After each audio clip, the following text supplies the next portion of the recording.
It happened without a warning. A silent, invisible wave washing over the planet.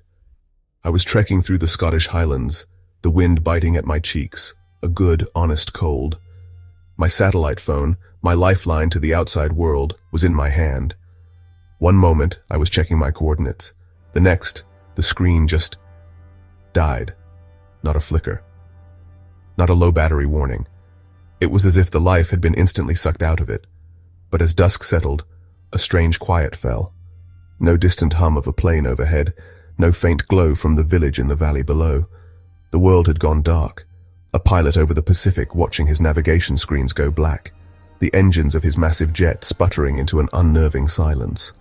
A surgeon in a brightly lit operating theater, plunged into absolute darkness mid-procedure, her advanced life support machines falling dead. A family gathered around a television, the screen zapping to black, their home's lights extinguishing in unison. So what was this invisible monster? What could kill every machine on the planet in an instant? The culprit is our very own sun. It's the source of all life on Earth, a giant, beautiful ball of fire. But it can also be incredibly violent. A solar flare is an intense burst of radiation coming from the sun's surface. Most of them are small and miss us completely, or our planet's magnetic shield, the magnetosphere, deflects them. We see their gentle calling card as the beautiful northern and southern lights. A solar superflare, however, is a different beast altogether. It's the once-in-a-millennium event. It's a solar eruption on a scale that is hard to comprehend, thousands of times more powerful than a typical flare. When one of these monsters erupts and is aimed directly at Earth, it unleashes a colossal wave of energy called a coronal mass ejection, or CME. This tidal wave of charged particles travels through space at millions of miles per hour. In the first hours after the Great Silence, the world would have held its breath. The lack of information would be the most terrifying thing. Without phones, internet, or television, rumors would spread like wildfire, carried by word of mouth. Is it a terrorist attack? An act of war? People would have gathered in the streets looking for answers, their faces lit by the flickering flames of makeshift torches or candles.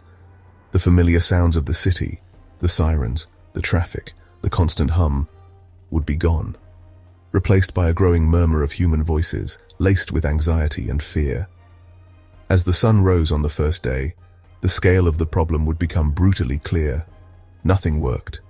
Taps would run dry as electric water pumps failed. Toilets wouldn't flush. The food in refrigerators and freezers would begin to spoil. Cars, trains, and planes would be nothing more than metal statues. Roads would be clogged with dead vehicles, making movement impossible. When everything fails, you have to go back to basics. Survival is about staying alive, one day at a time. The first rule is always the same: find a source of clean water. In the wild, I look for streams and purify the water by boiling it. In a city, this would be the #1 challenge. Rainwater collection would become essential. People would have to find ways to filter water from rivers or lakes using layers of cloth, sand, and charcoal. Fire would become the center of every community again, for heat, for cooking, and for light. Learning how to start a fire without a lighter or matches is a critical skill. A simple flint and steel, or even the friction method with a bow drill, would be worth more than gold. Weeks after the Superflare, the world's great cities would be transformed. The constant noise would be gone, replaced by an eerie, profound silence. The only sounds would be the wind whistling between silent skyscrapers, the barking of stray dogs, and the distant murmur of human voices.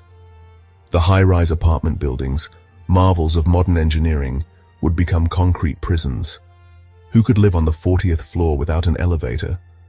A great migration would begin, a slow, arduous exodus from the dead cities.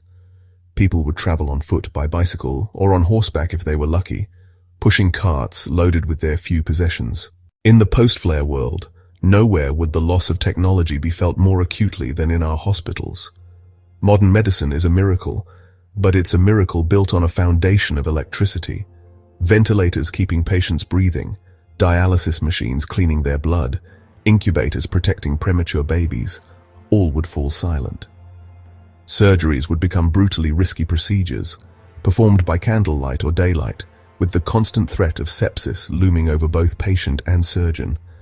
They would rediscover old techniques, turning to herbal remedies that had been dismissed for generations.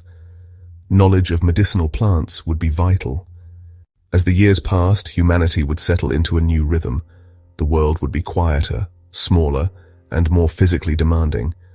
The global economy would be a distant memory, replaced by local systems of barter and trade. A well-made tool, a bag of seeds, a strong pair of boots. These would be the items of real value. Knowledge would become the most precious commodity, and the most fragile. Libraries would become sacred places, fortresses of knowledge to be protected at all costs.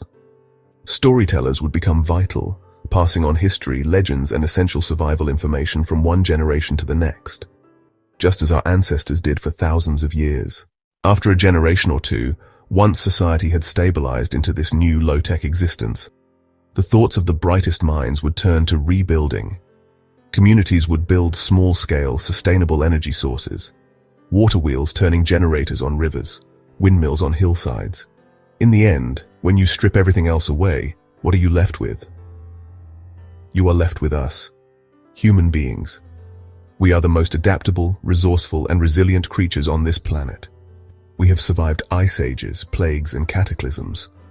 The power that would get us through a disaster like a solar superflare is not in our machines, but in our hearts. It's the courage of a doctor working by candlelight. It's the kindness of a neighbor sharing their last can of food. The human spirit is a fire that can burn in the darkest of nights. It has guided us through every storm in our past, and it is the one tool that will guarantee our survival. Never, ever give up.